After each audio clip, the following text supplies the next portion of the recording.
asti, there is, iti, thus, na, not, asti, there is, iti, thus, cha, and, vastunishtayo, professing knowledge of the ultimate cause, ekastayo, with one and the same subject matter, establishing Brahman, pina, demonstrating different, viruddha dharmano, and opposing characteristics, avikshitam, perceived, kinchana, that something which, yoga sankyayo, of mystic yoga and the Sankhya philosophy, analysis of the ways of nature. Samam, the same. Param, transcendental. He, indeed. Anukulam, dwelling place. Brihatat, that ultimate cause. Translation and purport. There are two parties, namely the theists and the atheists. The theist, who accepts the supersoul, finds the spiritual cause through mystic yoga. The Sankhyaite, however, who merely analyzes the material elements, comes to a conclusion of impersonalism and does not accept a supreme cause, whether Bhagavan, Paramatma, or even Brahman. Instead, he is preoccupied with the superfluous, external activities of material nature. Ultimately, however, both parties demonstrate the absolute truth, because although they offer opposing statements, their object is the same ultimate cause. They are both approaching the same Supreme Brahman, to whom I offer my respectful obeisances. Purport. Actually, there are two sides to this argument. Some say that the Absolute has no form, nirakara, and others say that the Absolute has form, sakara. Therefore, the word form is the common factor. Although some accept it, asti or astika, whereas others try to negate it, nasti or nastika.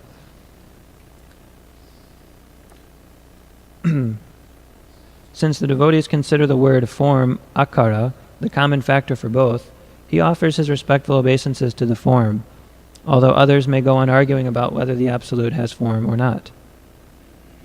In this verse, the word yoga sankyayo is very important. Yoga means bhakti yoga, because yogis also accept the existence of the all-pervading Supreme Soul and try to see that Supreme Soul within their hearts. As stated in Srimad Bhagvatam 12.13.1, Dhanavishtita tad gatena manasa pasyanti yam yoginaha. The devotee tries to come directly in touch with the Supreme Personality of Godhead, whereas the yogi tries to find the Supersoul within the heart by meditation. Thus, both directly and indirectly, yoga means bhakti yoga. Sankhya, however, means physical study of the cosmic situation through speculative knowledge. This is generally known as Jnana Shastra. The Sankhyaites are attached to the impersonal Brahman, but the absolute truth is known in three ways: Brahmeti, Paramatmeti, Bhagavan iti, Shabdayate. The absolute truth is one, but some accept him as impersonal Brahman, some as the Supersoul existing everywhere, and some as Bhagavan, the Supreme Personality of Godhead, the central personality of Godhead. The central point is the absolute truth. Although the impersonalists and personalists fight with one another, they focus upon the same Parabrahman, the same absolute truth. In the Yoga Shastras, Krishna is described as follows: Krishnam Pishangambaram Ambujakshanam Chaturbhujam Sankhya Gadad Yudar Yudham. Thus, the pleasing appearance of the Supreme Personality of Godhead's bodily features, his limbs, and his dress are described. The Sankhya Shastra, however, denies the existence of the Lord's transcendental form. The Sankhya Shastra says that the Supreme Absolute Truth has no hands, no legs, and no name. Hyanama Rupa Guna Pani Padam achakshur ashrotram ekam advityam api nama arupadikam nasti. The Vedic mantra says, Apani pado javano grahita. The Supreme Lord has no legs and hands, but he can accept whatever is offered to him. Actually, such statements accept that the Supreme has hands and legs, but deny that he has material hands and legs. This is why the Absolute is called Aprakrita. Krishna, the Supreme Personality of Godhead, has a Satchit Ananda Vigraha, a form of eternity, knowledge, and bliss, not a material form. The Sankhites, or Gyanis, deny the material form, and the devotees also know very well that the Absolute Truth, Bhagavan, has no material form. Ishvara Parama Krishna Satchidananda Vigraha Anadir Adir Govinda Sarvakarana Karanam. Krishna, who is known as Govinda, is the supreme controller. He has an eternal blissful spiritual body. He is the origin of all. He has no other origin, for he is the prime cause of all causes. End quote. The conception of the Absolute without hands and legs and the conception of the Absolute with hands and legs are apparently contradictory, but they both coincide with the same truth about the Supreme Absolute Person. Therefore, the word Vastunishtayo, which is used herein, indicates that both the yogis and the Sankhites have faith in the reality, but are arguing about it from different viewpoints of material and spiritual identities. Parabrahman, or Brihat, is the common point. The Sankhites and yogis are both situated in the same Brahman, but they differ because of different angles of vision. The directions given by the Bhakti Shastra point one in the perfect direction, because the Supreme Personality of Godhead says in Bhagavad Gita, Bhaktya mam abhijanati, quote, only by devotional service am I to be known, end quote. The Bhaktas know that the Supreme Person has no material form, whereas the Gyanis simply deny the material form. One should therefore take shelter of the Bhakti Marg, the path of devotion. Then everything will be clear. Gyanis concentrate on the Virat Rupa, the gigantic universal form of the Lord.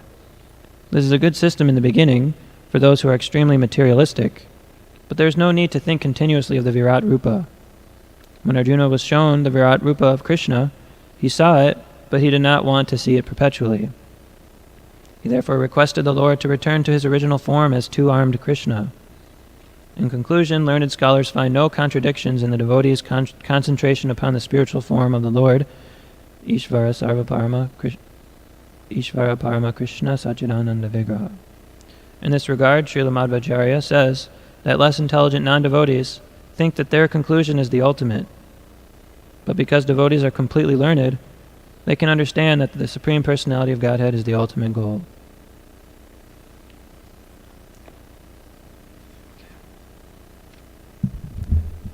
Long purport. Okay, so we're continuing the Hamsaguya prayers. There's this theme going on about how it's not so easy to see or to understand the Supreme Lord, and this theme is kind of being continued here in this verse and coming verses and in previous verses. Jiva Goswami said that in order to begin to understand God, one needs to understand that God is inconceivable. That's like the beginning point of understanding God. And then those who accept that, they can progress nicely, and those who don't, they struggle. It's said also that even if you're a great Muni, like very learned, and you can travel at the speed of the mind, millions of times the speed of the mind, you'll not be able to understand just the tip of the toenail of Mahavishnu. So no matter how much we try with our own efforts, with tapasya, studying scriptures or whatever, Krishna's always just beyond our reach. So the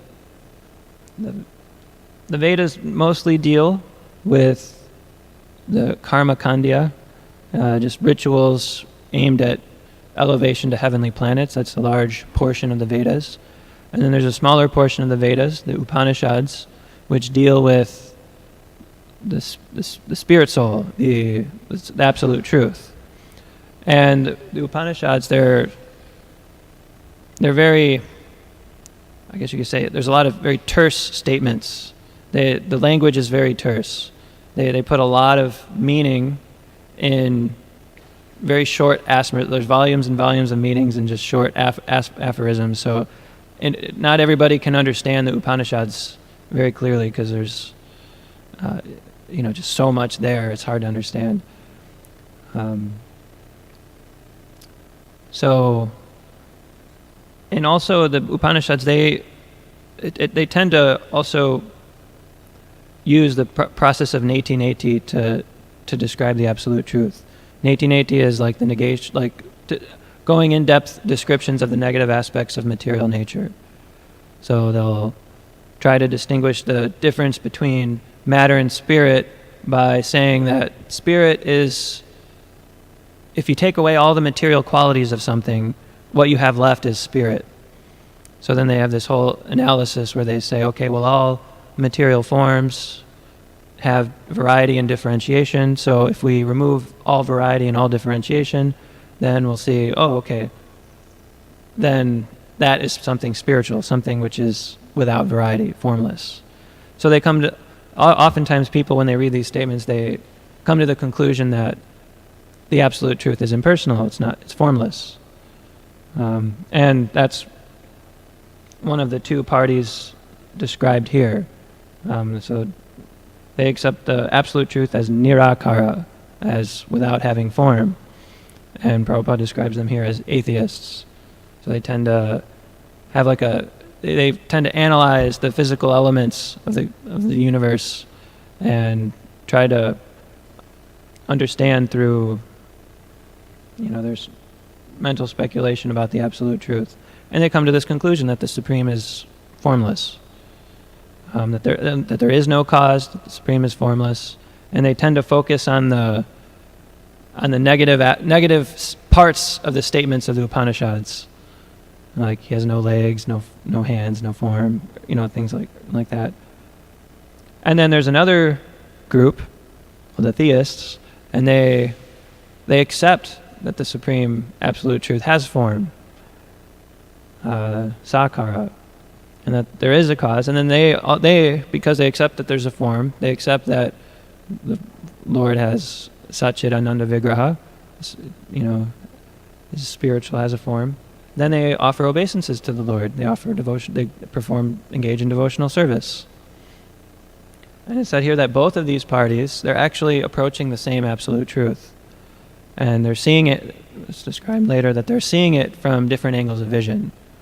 So those who accept that the absolute truth does not have a form, they might be seeing the more Brahman aspect of the absolute truth, the form which is kind of formless, meaning it has no material form.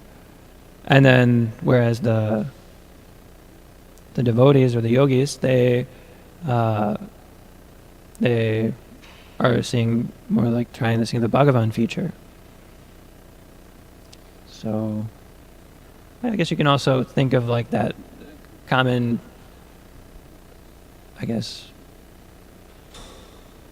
analogy of 5 blind men trying to understand what an elephant is.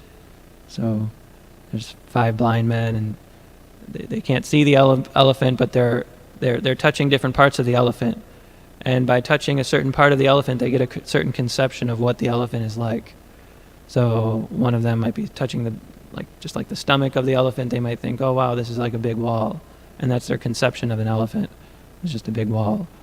And whereas another one might be touching the tail of the elephant, and they might be thinking, oh, an elephant's like a rope or something. So anyway, everybody's seeing different aspects of the elephant, and therefore they have a certain understanding of what it's like. They're right, but they're also not right because they don't see the whole picture. So that's kind of like that when it comes to these different devotees seeing the absolute truth. They see it from different angles of vision. So it seems a little contradictory, maybe. Like if, here we hear about the Lord having form, sakara, and also not having form, nirakara. So the Lord has form and does not have form, and yet they're both. And those who see that way, they're both seeing the same absolute truth. So it seems that's little difficult to understand. Seems a little bit like double talk. But there's the Vedas, or the Upanishads especially, they use this, I guess, way of presenting the absolute truth multiple times. So you'll see in the Ishopanishad that it says that the Lord walks and he does not walk. He is within, and he's within everything, and he's also outside of everything. He's very near and he's very far. He has no legs, no hands, no eyes, but yet he can surpass all others running, and he accepts whatever's offered to him. So there's all this seemingly opposing statements about this absolute truth. And if you accept both of these statements, both he walks and he does not walk, and other statements, then you're a devotee. But if you accept only one of these statements, one of these two opposing statements, either you're an impersonalist or you're a sentimentalist. So the idea is that, let's take the example of he's fixed in his abode. It's said that the Lord is fixed in his abode, but yet he's present everywhere. So we can take this example. So somebody who might, only accept that he's fixed in his abode, part of the statement, he's a sentimentalist. So they'll think, the Lord is only in the temple, and he's not anywhere else. So they see only the Lord in the temple. So this is a sentimentalist person. But those who accept that the Lord is everywhere, and he's not especially present in the temple, he's an impersonalist. Because the Lord is especially personally present in the temple. The Lord appears as this Archa-Vigraha form. It's a legitimate. The Lord appears. He's personally there. All the potencies that we find in the holy name are also there in the deity. Sometimes people don't always understand the deity form of the Lord. Sometimes they say that the Lord is in the deities. So this is not quite a proper understanding of the deities. It's rather that the Lord is the deities. The deities is the Lord. The Lord accepts a form of material elements so that we can see and perceive and serve him. So one might have a question like, why did Prabhupada introduce deity worship in our movement? Our movement is a preaching movement, but yet Prabhupada emphasized that we should also engage in deity worship. And deity worship is it's a difficult thing. It takes a lot of time and energy and a lot of resources, and it's a very big part of our life. But our movement is a preaching movement, so why did Prabhupada also stress deity worship? The answer is that especially for neophyte devotees, it's very important to develop a personal connection with Krishna, and deity worship helps us to develop that personal connection with Krishna. And we can't see the Lord with our eyes, but at least we can see the deities. And so like that, Krishna likes to give his mercy to those who don't have spiritual vision.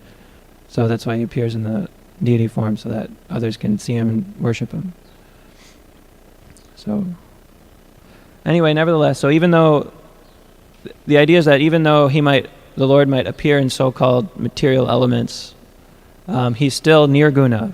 He's without material qualities, and he's nirakara, without material form. So one might have a question, well, if that's true, then what about, if a deity fingers get broken or, damaged, or the paint chips off the deities, how is that spiritual? We're saying the Lord has no material qualities, but yet it seems like the deities are exhibiting material qualities by breaking, getting so-called damaged. So how do we understand that? The answer is that it depends on the devotion of the person. You know, he can see it. So a nice example of this is there's a little pastime between Anantacharya and Lord Balaji. So the Alwars, they're like great, you know, saints and poets from the Sri Vaishnava tradition. They sing the glories of the Lord of the Seven Hills, who's Balaji. They sing the glories of the Lord of the Seven Hills. And then Ramanujacharya, he was hearing about the glories of the Lord of the Seven Hills from the Alwars, and he was wanting to start the worship of the Lord of the Seven Hills, Balaji. So he had a meeting with all the acharyas of that time, and he asked if any of them would be willing to go up and serve the Lord of the Seven Hills on a daily basis every day for the rest of your life. This is just what you do. And all of them were a little hesitant because, you know, it would mean that it's a very hard life. Up in the hills, it's a little dangerous. There's, you know, you're kind of living in the forest. There's tigers and malaria, and it's like not an easy life. So some of them were hesitant to accept this offer from Ramanujacharya. But there was one amongst them who, he's, you know, strong and silent devotee. He stood up and he said, "Beloved Acharya, I would please bless me with this opportunity to serve the Lord of the Seven Hills. You know, bless this soul to be able to do that. With your grace, I want to take up this service." And then Ramanujacharya was very pleased with Anantacharya. So then Anantacharya, he, you know, started worshipping the Balaji up on the hill. So Balaji is known for really liking flowers. He really likes flowers and flower garlands, and so Anantacharya always used to serve him in that way. He always used to, you know, select very nice flowers and make flower garlands and decorate the Balaji with flowers every day. And he didn't do it as a matter of duty. He did it out of intense love, and he really, really loved serving the Lord. And he was, another thing about Anantacharya is that he didn't like others to interfere with his service. So he liked to do it himself. He liked to do things himself to serve the Lord. So one day he got this inspiration that, I'm making flower garlands every day for the Lord. He got this insight, maybe I should build a garden, grow a garden. That way I can grow flowers and it would help in serving the Lord. And then, so he immediately wanted to implement it. So I can relate to this. If you get like an idea, you just immediately want to implement it. So Anantacharya was a little bit like that. He got an idea and he started right away. But it was a service between the Lord and himself. He didn't want others to participate. Not even a fly could come in between him and his service. So he was growing the garden, and then at one point he wanted to make like a well or a lake in the garden. So he was digging out mud and stuff to make a lake. And at that point he did allow his wife to help out a little, but only his wife and only for this particular part of the service. So he would dig out the mud from the earth, and then the wife would take the mud and throw it away. So that's it. And another thing was that it was kind of a laborious task. It wasn't so easy to dig a lake, especially for, Anantacharya's wife. And then Anantacharya's wife also happened to be pregnant too. So this made it especially tough for her. And Anantacharya was aware of the suffering of it that his wife was going through, throwing this mud away from the lake. But she didn't complain. She was very happy to help her husband in his spiritual act. So anyway, this was going on for some time, and then there's this 12-year-old boy who came and asked Anantacharya, can I help? I see you're doing something. I would love to help. Can I help? And Anantacharya got angry because he said, no, you very bluntly refused. You cannot help. So then the 12-year-old boy anyway, I think maybe Anantacharya might have even chased the boy away, like, go away, and then the boy ran off. So then the boy again came back the next day and said, can I help? There seems like something to be done. And every time the boy was coming, Anantacharya kept saying, no, you cannot help. And then finally the boy, feeling compassion, especially for Anantacharya's wife, seeing that she was pregnant and wanting to help, he decided to help anyway, without asking the permission from Anantacharya. So while Anantacharya was throwing the mud out of the hole, and he decided to help the wife throw the mud away from the lake. And then when Anantacharya came up from the hole, he saw that, wow, the mud's gone. How did you do this so quickly, my dear wife? And then she had to say that, well, this boy was helping me, carry the mud away. And then Anantacharya he got really angry because he did not want anybody to help other than his wife. So then he started chasing that boy, but the boy was faster than Anantacharya, so the boy was at a distance in front of him, and then out of desperation, Anantacharya took his digging tool and he threw it at the boy, and he hit the boy in the chin, and the boy's chin started bleeding, and Anantacharya felt good about it. He felt that boy deserved it. He did not feel remorse at all. So anyway, the story goes that the next morning, the priests who were helping to worship Balaji, they noticed that the deity's chin was oozing blood, that the deity was hurt. And then when they told Anantacharya, he immediately realized, oh, that was the Lord who I just, threw with my digging instrument. So he felt bad and he apologized. But the Lord, he wasn't offended by any means. He actually took it as a sign of Anantacharya's love for him. And, I guess he told Anantacharya or something that, I'm going to have this mark here as a token of your love for me. And every day you can put chandan on it to help ease the pain. So you'll notice if you look at the Balaji deity, there's this little white mark on his chin. So that's the story behind how that white mark got there. So it might seem like there's a seeming defect, like, oh, the deities have a broken chin or something, but it's totally spiritual. And the story continues that so now after this incident, Anantacharya got renewed vigor to complete growing the garden project. So he, eventually it took shape and it was looking very, very nice. He put a lot of devotion into this garden. He, poured his love on every single plant and, flower and blossom and bud. He knew every plant in his garden, and he was very meticulous about everything. And it was so nice that the Lord, Balaji, and his wife, Lakshmi, wanted to go and enjoy the garden. So one night they decided to go and just enjoy in the garden. And at one point, the Balaji picked one of the flowers and offered it to Lakshmi. And anyway, they had their pastime. So then the next morning, Anantacharya came into the garden and he noticed that some of the flowers were plucked, and that it looked like somebody was in the garden. So he got upset. He got really upset. Who would dare enter the garden which is meant exclusively for the Lord?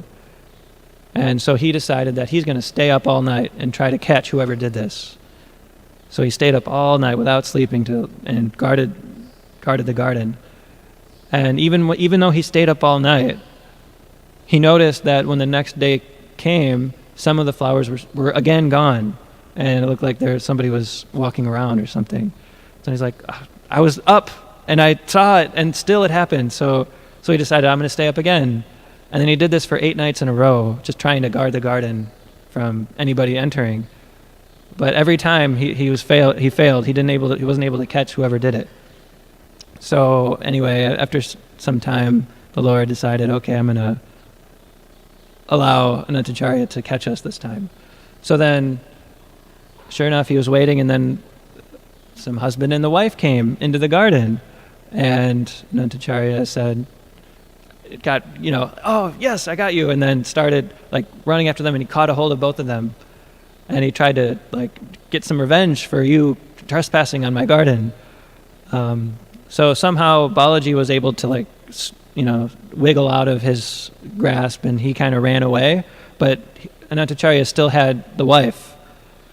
And while the Balaji was running away, Anantacharya kept hold of the wife, and he was thinking, okay, well, the husband's going to come back for the wife, I know, so I'm going to keep the wife here, and then the husband will come back, and when the husband comes back, I'll get my revenge. So he decided to tie up the wife on a tree with some vines. And then, anyways, so then the next morning came, and the priests were shocked and dumbfounded when they saw the deities, or when they saw Lord Balaji, and they saw Lord Balaji, but Lakshmi was missing. Lakshmi resides on the chest of Lord Balaji. You'll see the deity. But she was gone. Where was she? And then, Lord Balaji said to them, I guess, oh, Lakshmi, she's in Anantacharya's garden. Anyway, again, Anantacharya, he felt bad. Oh, geez, I kind of kidnapped Lakshmi. So anyway, so there's two kind of stories which these show that the deity form is nirguna and nirakara. It's not a material form with material qualities, although it might look like it from a certain angle of vision. So anyway, why are these contradictions here? One could ask that question. Because we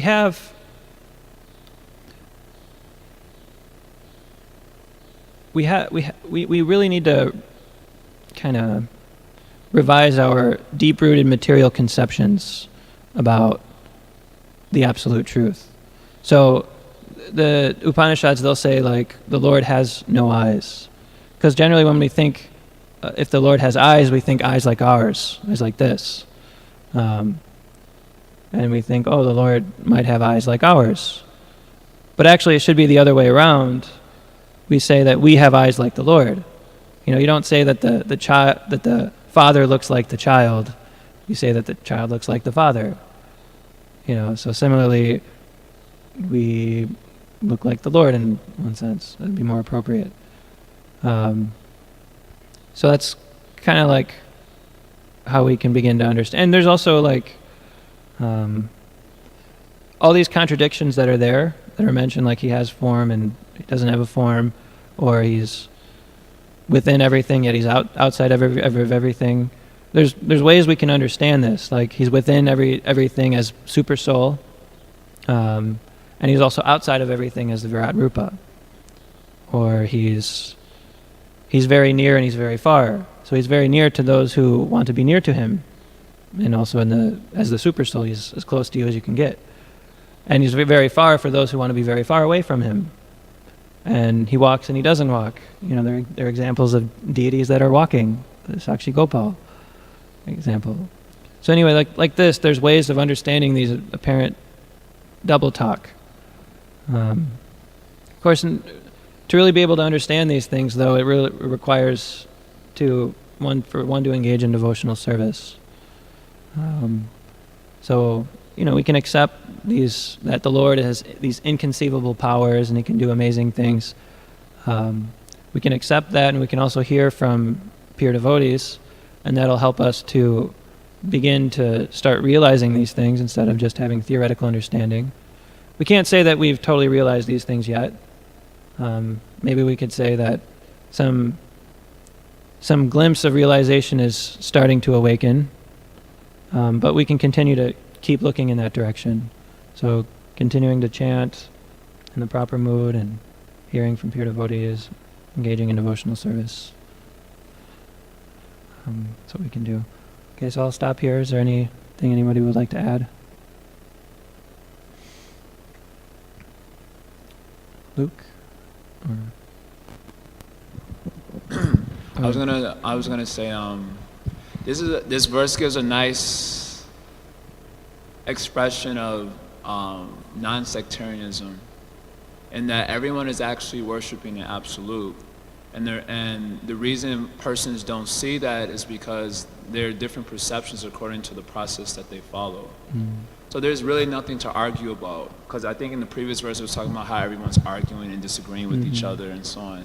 But there's really nothing to argue about because everyone's talking about the same truth. The only difference is that there's a level of completeness in their expressions. So one expression may be less complete than another expression, but they're all talking about the absolute truth, the same absolute truth. And so there's really nothing to argue about. And according to the process that you take, you can get a certain completeness of that same truth. So this for me is expressing a nice idea of why a devotee is non-sectarian. And mainly because, and he's called as a Mahatma. Prabhupada says Mahatma means one who's broad-minded. So when you become more and more broad-minded, your conception can accommodate all sorts of other ideas, and it can feature other things also that those other ideas may be lacking. So in this sense, a devotee really has nothing to argue about with anyone. And yet you do see devotees arguing, because Prabhupada says this argument is always going on between the atheists and, because all the devotees, I was trying to reconcile that as I was hearing the discussion, that they will argue with others also because there are different results of different types of worship of the Absolute. So if you worship the Absolute in the form of matter, you get a result that's material, and that's the cause of suffering. So atheists will disregard the experience of consciousness and superconsciousness and a world of consciousness and so on, thus convincing people and just absorbing themselves in the elements of matter. And thus they continue stuck in samsara. So then devotees will argue with that because of their compassion for people suffering due to their absorption in the elements of some matter. So they will argue with people, say, no, there is another conception that's more complete. Not discounting whatever is there that the atheists are saying, but there's something more to be considered in the discussion. There's consciousness, there's something beyond consciousness. And that way giving people a prospect beyond the world of suffering. So that's why I was getting that sort of appreciate. Yeah, very nice, thanks.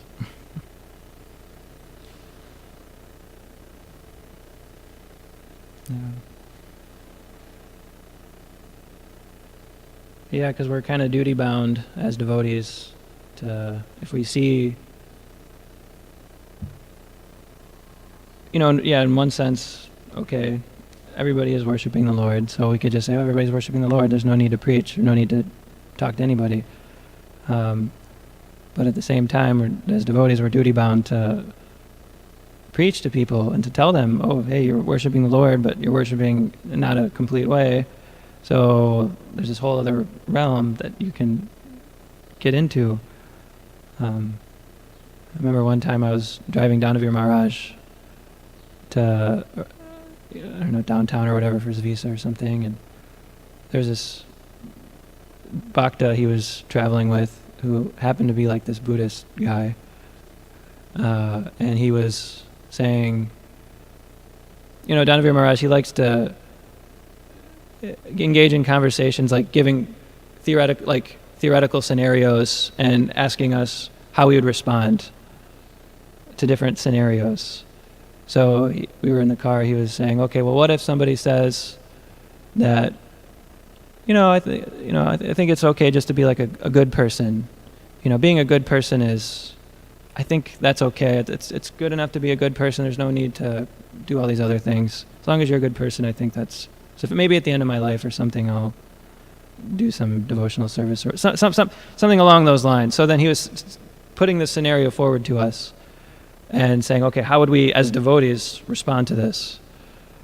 And then the guy who ended up becoming a Buddhist, or the devotee who was there, he said, well, what to say to such people? It seemed like they're already convinced. There's nothing we can say, so we just chant Hare Krishna, give him some prasadam, and that's it.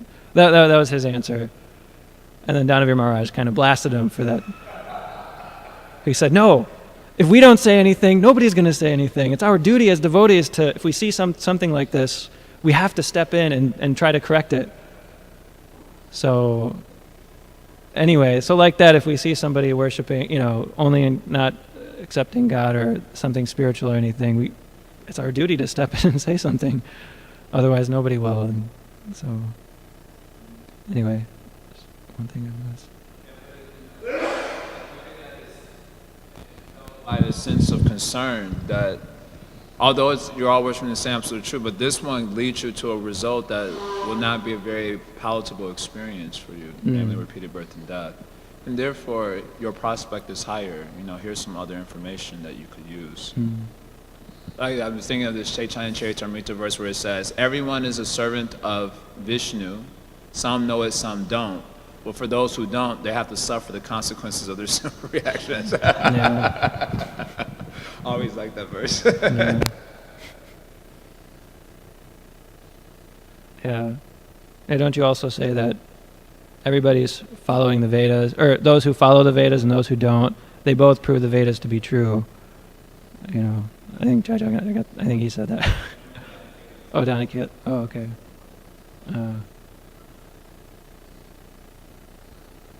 Okay, anything else? Okay, we'll end here. Thank you very much. Srila Prabhupada ki jai.